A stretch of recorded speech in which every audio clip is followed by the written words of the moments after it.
munggo pads na mayroong lime. Maglagay kayo ng lime sa pagbababad. Ito munggo pads to. Tapos babad din natin tong dahon ng saging.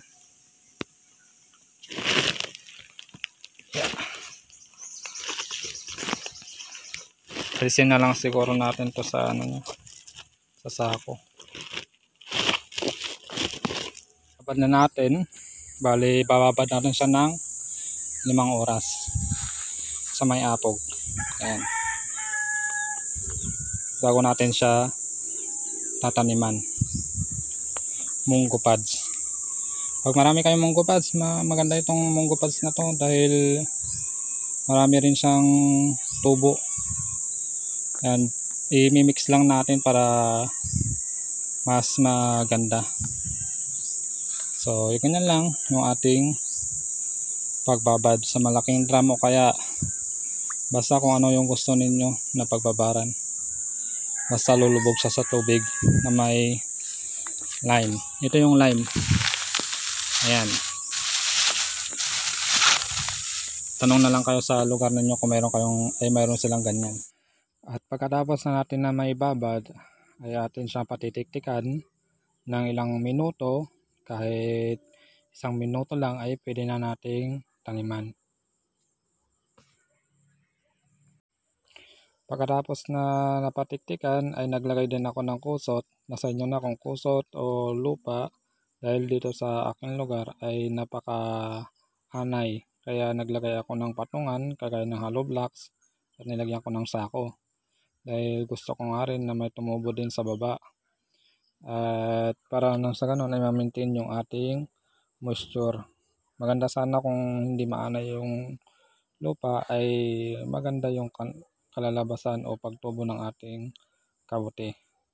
Nilagyan ko pala siya ng dahon ng saging para sa ganun ay hindi matumba yung ating ilalagay na balat ng munggo. Kasi pag hindi natin nilagyan ng ganyan, pag ganyan kataas ay siya ay matutumba. At kung gusto nyo naman na walang dahon ng saging ay pwede naman at lawakan nyo lang ng paglagay o yung inyong plat, lawakan nyo para sa ganun ay hindi siya matumba. At nasa 10 inches lang yung kapal o nasa 15 inches lang yung kapal niya. Pero sa akin ganito ang ginawa ko para mas maganda na tignan. At tayo ay ginabi na rin sa ating pagtatanim ng kabuting saging sa gamit ang balat ng munggo. Ganyan lang, binabad lang natin siya tapos nilagyan natin siya ng konting dahon ng saging para hindi matumba. At ganyan lang din yung gawin ninyo sa inyong patubo at bawat layer ganun pa rin ay lalagyan natin siya ng binhi. At nasa inyo na kung lalagyan nyo siya ng triple 14 o 1600 na abono. Pwede rin naman kayo maglagay ng mga organic na fertilizer na liquid kagaya ng FFG, FPG para sa ganun ay mas maganda yung pagtubo ng ating kabuti. At nasa inyo rin kung maglalagay pa kayo ng mga fresh na dahon, maganda rin dahil dagdag yon sa nitrogen na kailangan ng mushroom sa pagtubo niya. At pagkatapos na natin siyang nalagyan ng mga binhi sa last layer ay lalagyan natin siya sa ibabaw. Pag hindi ganito kainit ay napakarami din tutubo dyan sa ibabaw. At nilagyan na natin siya ng plastic para sa ganun ay ma-maintain yung kanyang moisture at hindi matuyo ang ating bed. Ito yung ating ginawa na kabuting saging. Sa mga nagtatanong kung ano yung gagawin pag ganitong sobrang init. Pag ganito na summer, ang gawin ninyo, magpatubo kayo doon sa may silong o kaya gumawa kayo ng silong kagaya nito oh. Yan, ganyan na pamaraan na may silong. Pag tirik yung araw na ganyan, walang silong, gumawa kayo ng silong. Tapos basahin ninyo lagi yung dito sa palibot niya. Ganyan. sa palibot ng bed ninyo kung gaano kalaki yan, gaano kahaba, ganyan, gaano karami. Basa-basahin ninyo yung lupa. Para sa ganon ay doon sila tutubo sa ganitong mainit o kaya doon sa mismong bed, at saka ma-maintain yung moisture at saka yung temperature sa loob. Kasi pag sobrang init talagang walang tutubo. Walang tutubo sa inyong bed o kaya kukunti yung tutubo dahil sa sobrang init mamamatay yung amag. Kaya iniiwasan natin yon hanggat maaari, kasi kulang yung nilalagay natin, kasi yung katulad ng ganito, lalagyan natin walang silong, direct sunlight, o kaya karton lang yung nilagay natin dyan, pinatong natin dyan, mainit pa rin. Pag ganitong summer, mainit pa rin yun. Kaya advice ko, doon kayo sa silong ng puno, gumawa kayo ng silong na ganito, o kaya yung ganito sa tabi ng bahay ninyo na hindi na arawan, direct sunlight. Diyan kayo magpatubo. Huwag doon sa tirik na tirik yung araw. Kasi kahit nakaano kaganda yung binili ninyong spoon o binhi, pag hindi na naalagaan o hindi nasunod yung tamang temperature, sumobra, patay ang inyong tanim. Walang tutubong o konti lamang ang tutubong kabuting saging. Kaya napakahalaga yung pag-maintain natin ng temperature. Ang gapang ng amag niya, 2 days. Ayan, 2 days yung ating bed sa Munggo Pads. Ganda ng amag niya. Ito na yung amag niya after ng 3 days. Ayan o. Makapal na yung amag niya ng 3 days. Ayan.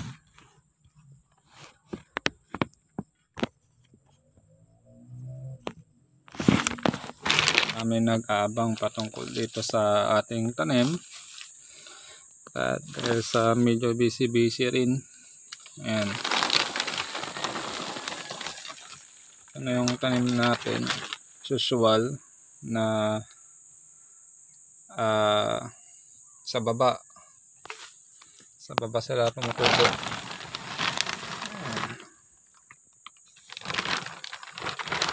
Meron din mga cuprinos.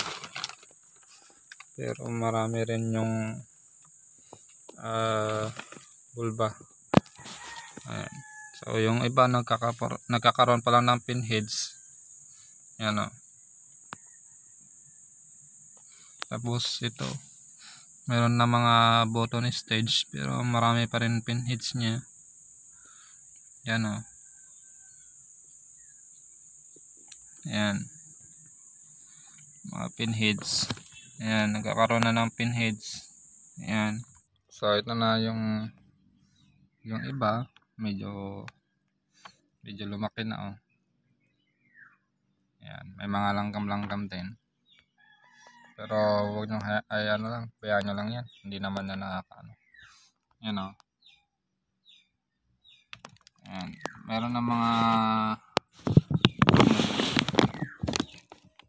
ayan oh.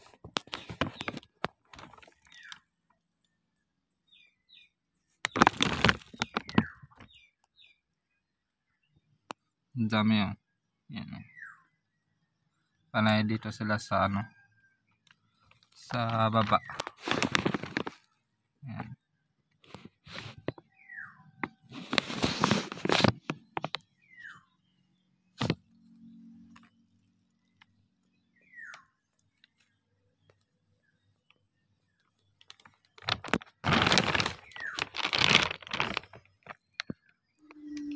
Update ng ating tanim.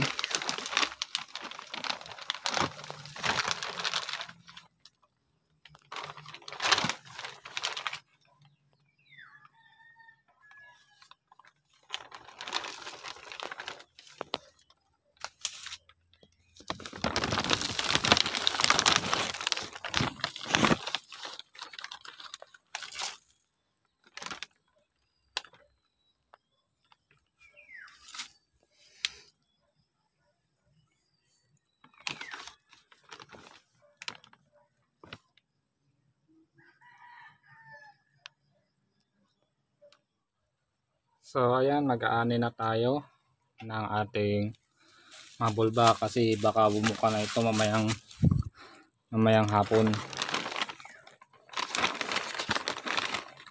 Yan o. Bali, unahin natin to.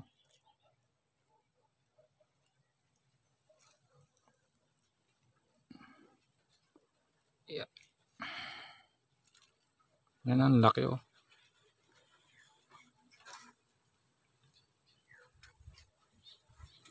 Bali, bibilisan lang natin na pang harvest na medyo mahangin. Tapos to.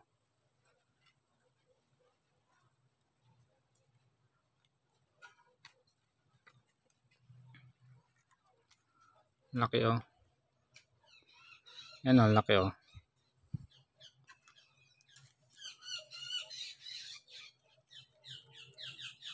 Yan. Banayad lang kayo pag nag-harvest kayo ng ganito kasi yung mga maliliit na yan, pwede pang lumaki.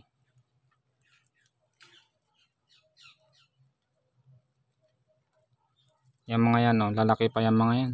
Pati ito sana, oh, kaso nga lang naalis. Ito hindi na lalaki. Yan.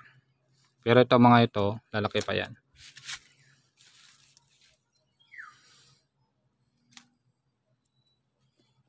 Dito pa sa kabila.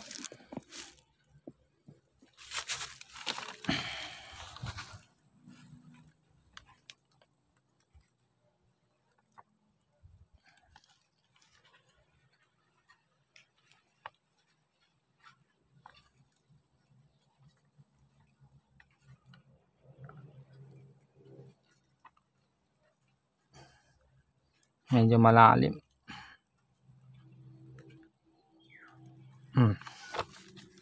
Yan. Medyo matubig. Ano, ang laki oh.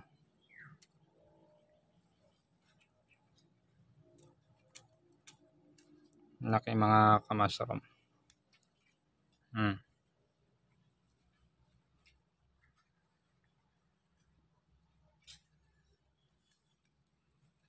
Laki oh.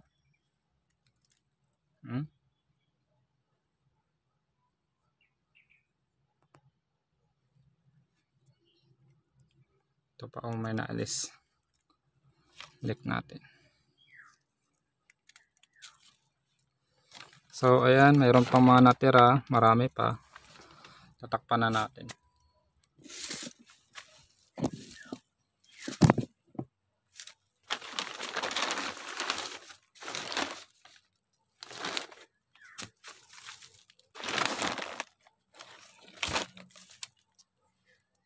Natin kung ilan yung timbang niya.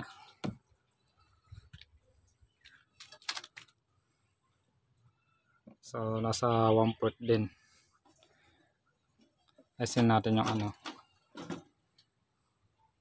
So nasa mahigit na 1/4.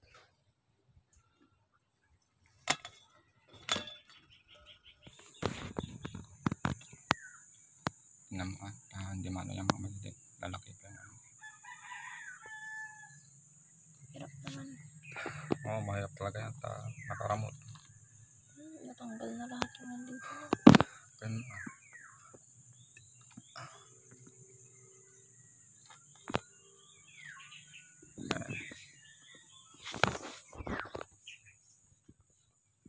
Kunin mo na yan.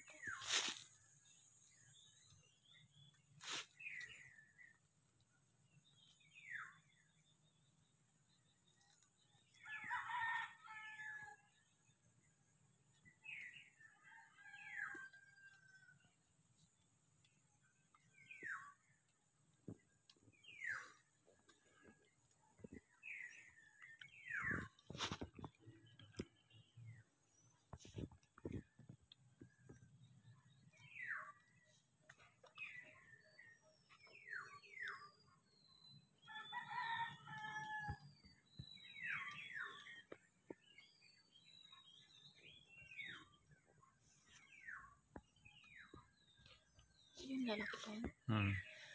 Meron pa ba sa kabila?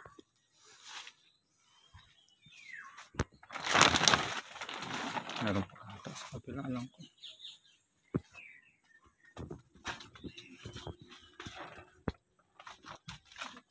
Hindi ko nakuha. May naman 1 half ata eh.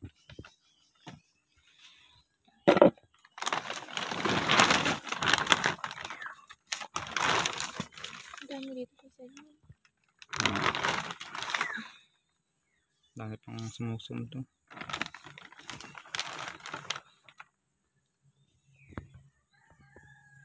Kunin ko na rin ito. Nakuha.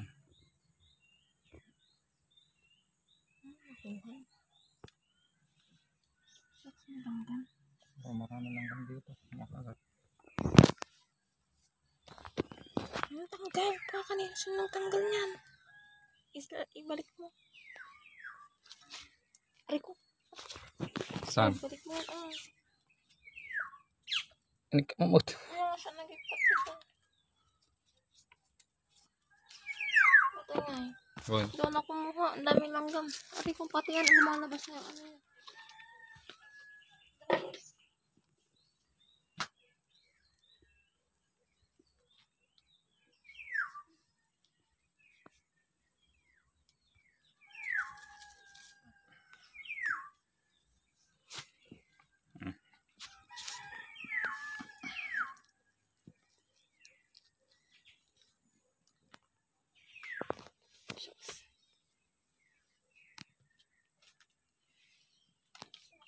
Marami lang ganito.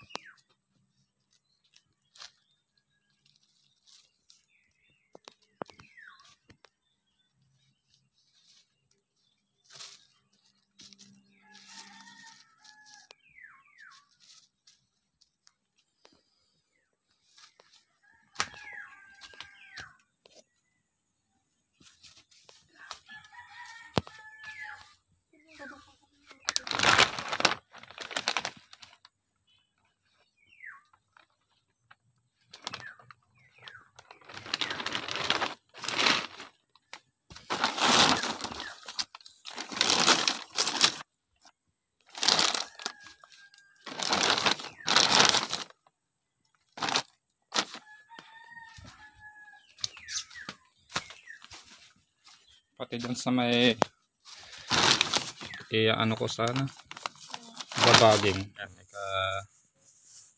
ikatlong harvest na natin to. Ayan, nakikita ninyo. Ikatlo. Ayan.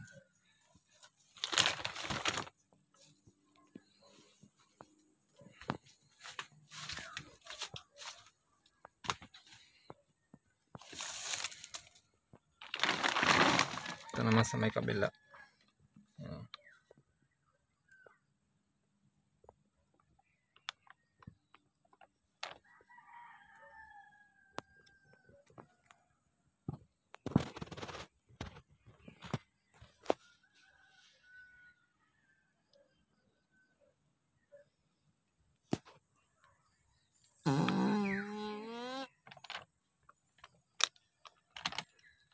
Sige.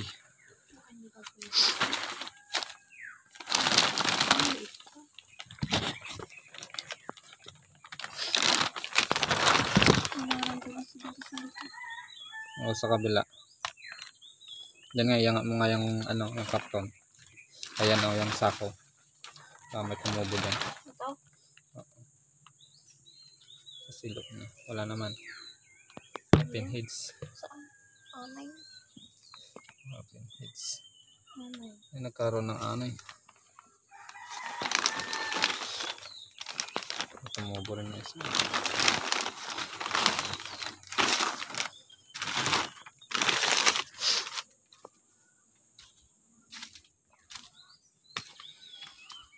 Dito ano eh.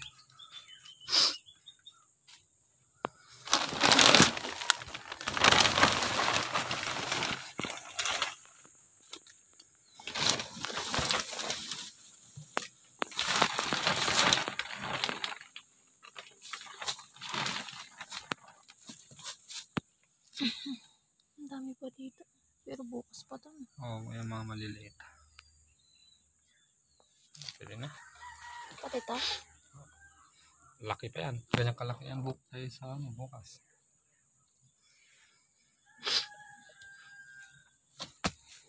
Tagal yung mga piraso. Ito ay pang 5 na natin na harvest. Bali medyo kukunti na pero malalaki siya. Kahit na konti lang, malalaki pa rin. At meron din sa lupa, ayan, malaki rin yung tumubo. Pati doon sa kabila, ayan o, meron pa rin tumubo.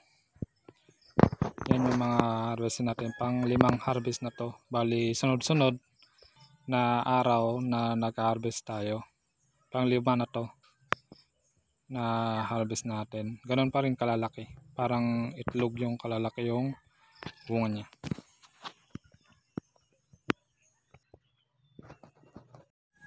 Makikita ninyo, lalaki, laki ng itlog. Bali itong itlog na ito yung tag na 9 pesos. Medyo malaki-laki rito na itlog na puti. Ganyan kalalaki yung mga tumutubo. Bali sa una, pangalawa, pangatlo, pang-apat, may ganyang kalalaki. Halos lahat ganyang kalalaki yung na-harvest natin. Kaya napakaganda ng munggo na substrate kung marami sa inyo, kaysa naman sa sunugin o sayang lang. So yan lang, God bless sa inyo lahat.